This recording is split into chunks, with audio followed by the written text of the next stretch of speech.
to Guildford? Boy, I'm going to try to tell you the truth. Whatever I hear in my head, I'm going to try to play it.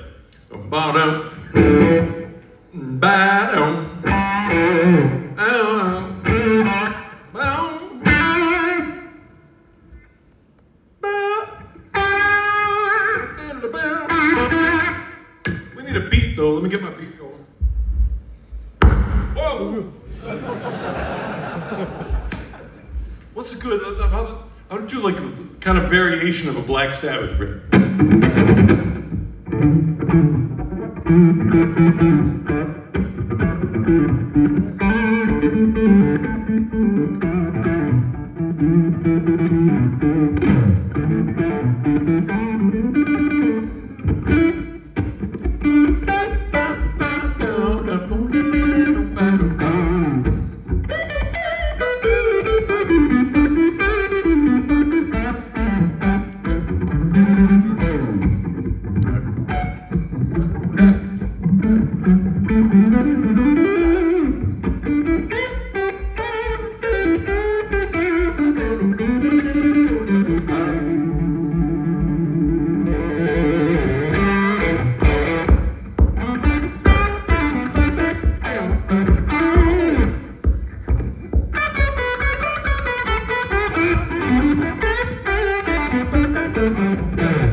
Don't put a gate on it.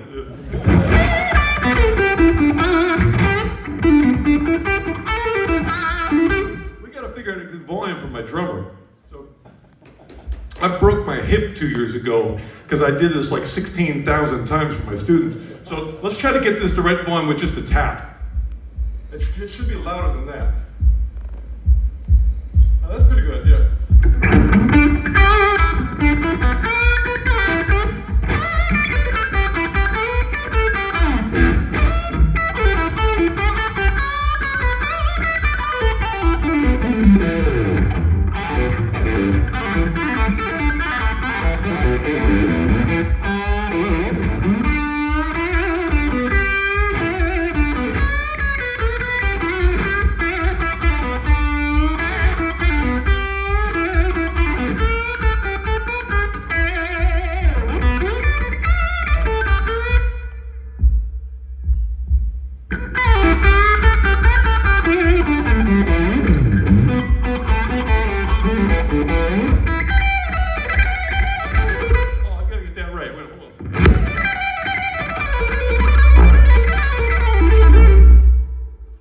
Let's just turn this off. It's sucking.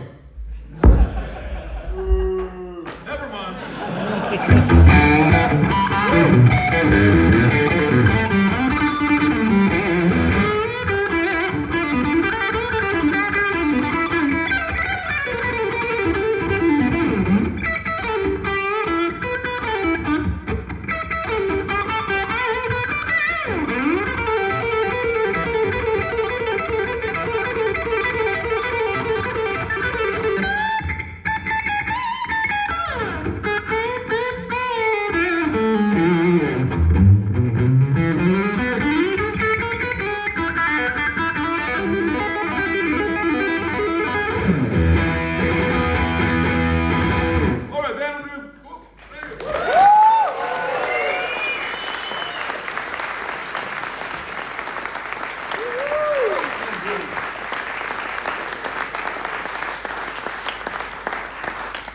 I know this looks good, but I'm going to play to be more comfortable without it.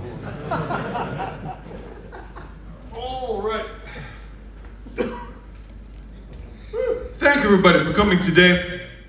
I'm going to show you some of the most important guitar techniques in the world. I'm going to play some music, talk about music philosophy. Oh, yeah, I got a towel. At one point, we're going to bring Lisa back up, too, and we're going to do some harmonies together. But first, I think the first thing I'm going to do, I want to tell you one thing about this Ibanez guitar. It is an Ibanez-sponsored show today, as well as Anderton's. And there's one thing very special about this guitar. It's the first production guitar in the world to come with a slide magnet. I'm very proud of this. That was my idea, to put a magnet in a guitar to hold your chrome steel slide in there. Now, most people, when they first try this, they use their right hand and they put it on there. You can't do the slide with the right hand. It's the wrong hand. So the trick, you have to learn how to use your left hand, like that. So, but once you get used to it, you can do a quick change. You know, you're going along.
For most of my guitar journey, I've been a terrible slide player, and finally started to get comfortable with it. And one of the reasons is that it's there, and I don't have to go looking for it in the closet. You know, if I go, oh, maybe I'll practice some slide today. What drawer? I can't find it. Never mind. It's just having it close by. You tend to get better because you use it a little more. That and I don't try to copy the slide guitar players because they're too good. You know, if I listen to Derek Trucks, I'm just going to give up. You know, no way I can do that. So I try to copy singers. So like one of the first ones that I copied was Janis Joplin. And Janis had this song, Mercedes-Benz. She sings it in E flat. We're guitar players. We never play in E flat. That's impossible. So I moved it up to E. And let's see, E. Oh Lord, won't you buy me a Mercedes-Benz? My friends, or something like that. So with the slide.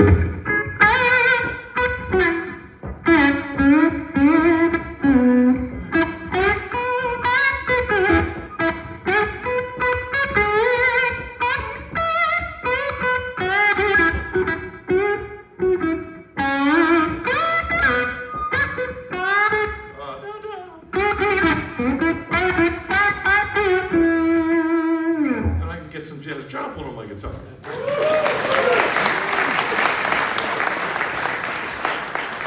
So recently I found, you know, this works for almost any singer, but, you know, one of my favorite recent singers, of course, is Justin Hawkins from The Darkness. So, you guys know that song?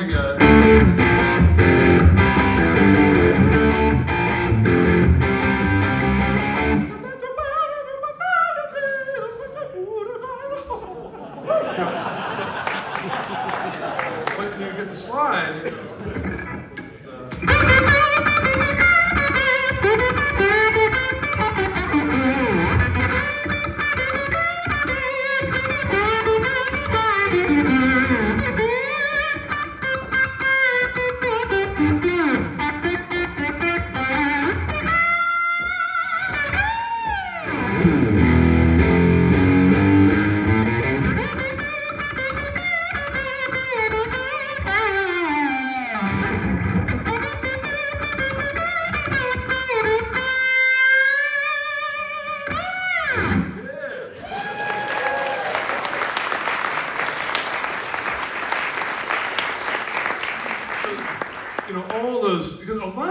singers in rock and roll have a really high voice. You know, I can, you know, when I'm in a band and I'm the leader, I sometimes try to do a cover song and sing some of these high singers. It's hard. You know, like trying to sing a Robert Plant, Led Zeppelin song. But with slide, you can hit the notes at least and you get a lot of the expression. So, for example, the basic, one of the most famous rock songs of all time, Rock and Roll by Led Zeppelin. You know, what is it? Been a long time. That's a high note. But with the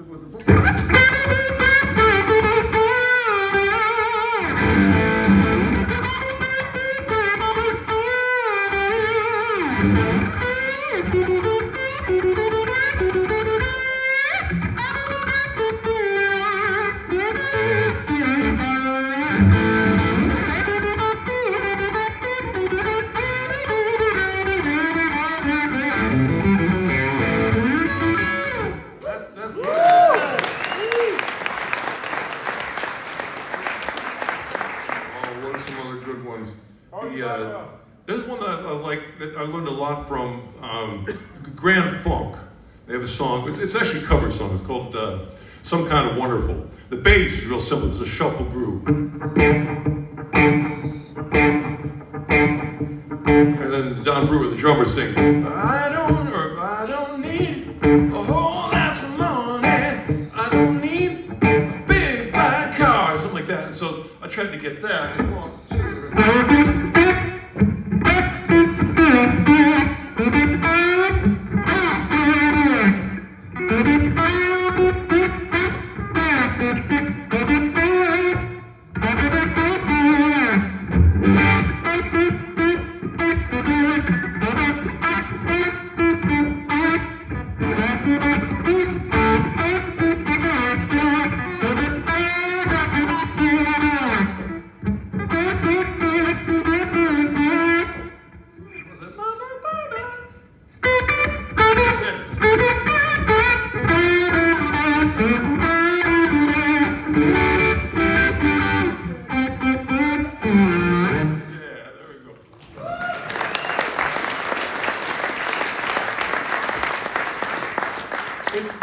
you know, as a guitar player, a lot of the shapes that we learn tend to be vertical. You know, if you learn a scale, it goes across the strings. You know, we kind of think across the strings that way. But to get the expression, you know, even if you don't use a slide, you just use your fingers, a lot of the expressiveness comes from playing a scale more horizontally. So, you know, I mean, initially you just learn, learn how it goes up and down one string. But then, you know,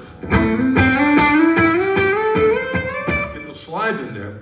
Now the song, I haven't played this one in a while, but the song coming to mind would be Sweet Leaf, you know.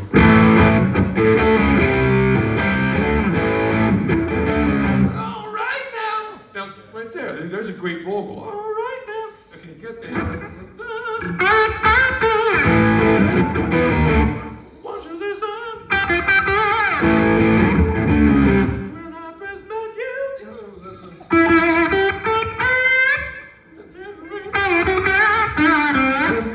And that, now, I haven't practiced that for 2 years, and that's like the thing that I'm into now. It's like trying to be able to hear a melody and find it, hopefully the first time. And it's a whole, you know, it's different than like going around a scale and sort of listening to it and, oh, maybe that's, okay, there's the note. Oh, you know, which is what I used to do. You know, I'd just play the scale until I, well, that's another way. There it is, you know. So you kind of feel it around, but I want to know it. I want to know it in the air. What do I mean by that? I mean, if you're, you know, I don't have perfect pitch, so I find the key first. So if I've got that, I want to be able to know what the note is in the air. So if I go, you know, I know where that is. So there it is. Or one of the tricky ones, the Beatles' Birthday. Because the second note is the fifth. Guitar players, we never do that. We always go, because the next note. We always want to go to the next note. The Beatles melody goes, it skips it.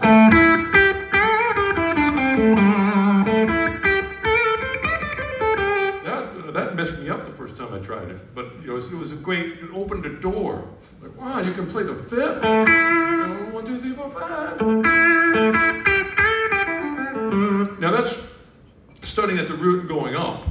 and reaching it's not really that exotic of a note. It's just usually I don't go that wide.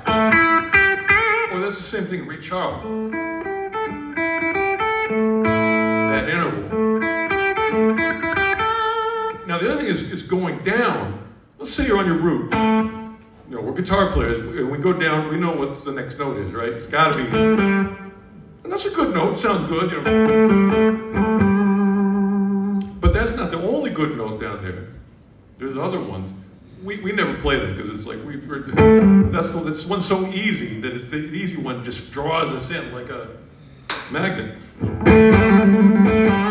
But it's worth the effort, the mental effort, to find the other two. The other two, there's the fifth. And that's tricky to play it because you have to learn the roll. What is the roll? The roll comes from your wrist. You gotta twist it. And that allows you to move from one string to the next. You guys probably know this, but just to make sure. Without having to lift your finger off and put it back on. Now this is a big deal. I've literally taught 16,000 guitar lessons at my guitar school at Artist Works. And this is the thing, all the people who have learned like classical style, they got the guitar up here and they're only playing with fingers, it's just like sausages only. There's no wrist, it's just they expect the fingers to get everything done. And that way, if you're playing classical, that's probably the way to go. But the wrist allows you to get between strings, and you're able to mute the noise at the same time. So try that. Like the next time you're doing a solo, you go down from the root. Try that as your next note. That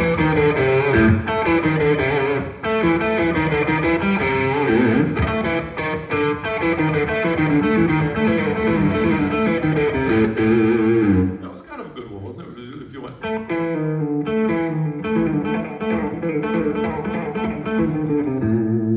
All right, so now there's one more. Hold on.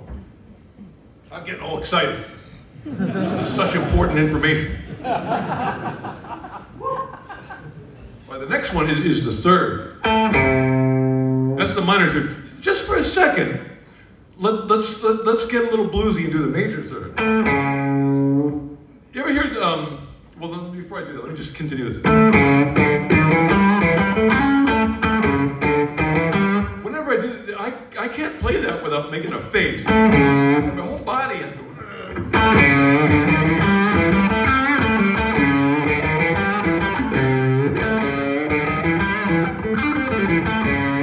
So that's such a good door. It's so useful to be able to start your root and do something other than as your next note. Again, there's a million good riffs that do the obvious lower note, but to know about it's worth it for that.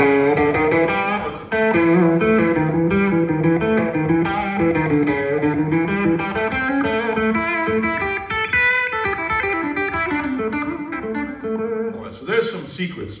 I've been talking too much, so I'm gonna play a song. I haven't played with backing tracks in like decades, but I made one, and I'm the drummer, so check out my awesome drumming. Here we go. In the key of B.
Gilbert on the drums.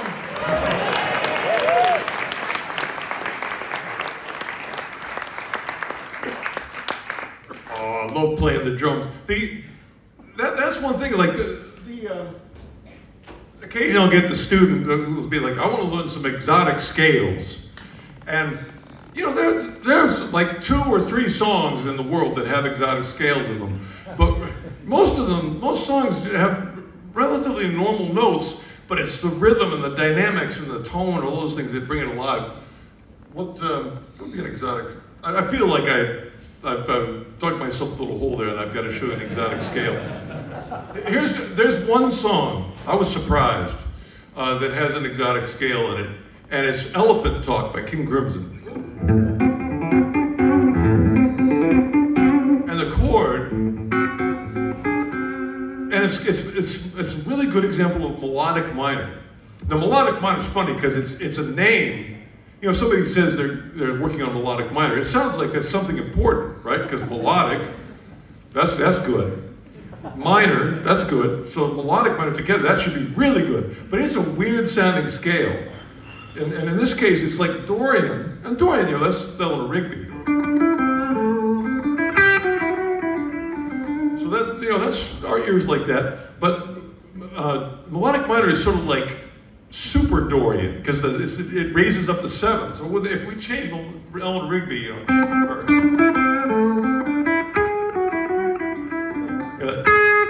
it just inches that up, and then the riff in Elephant Talk. There's one other place. I wrote a melody with melodic minor by accident, and it actually was melodic. And here's the way you do it. There's a little music theory interlude. So the song I wrote was in E major. You know, occasionally C sharp minor, relative minor. There was a Mr. Big song called what's it called? Stay Together.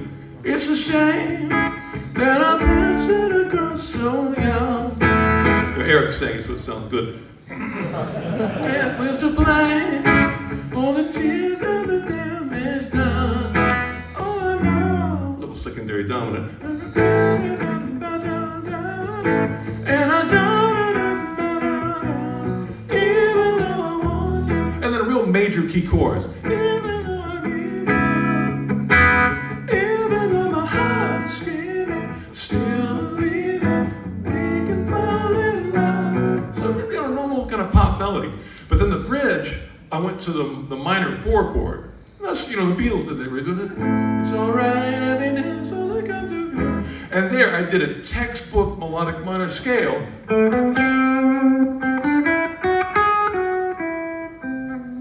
It's all right, happiness only comes to few. It's all back to the 1.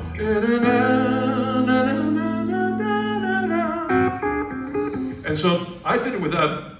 Now, I didn't realize I was doing it. I just did it out of instinct.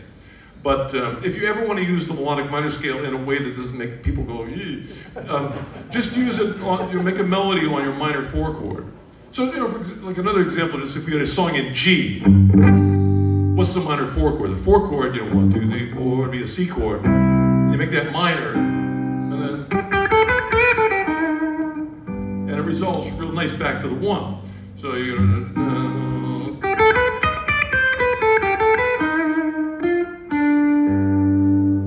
that's beautiful. So there is a way to use it, but like the jazz people, the way they use it, that's crazy. Or at least beyond my ability. So I call it crazy, so I don't have to do it. All right. So let's see. Is there anything? Let's bring Lisa up, so she didn't have to wait anymore. Lisa, come on up. We'll play a couple songs. Lisa X, everybody! Woo!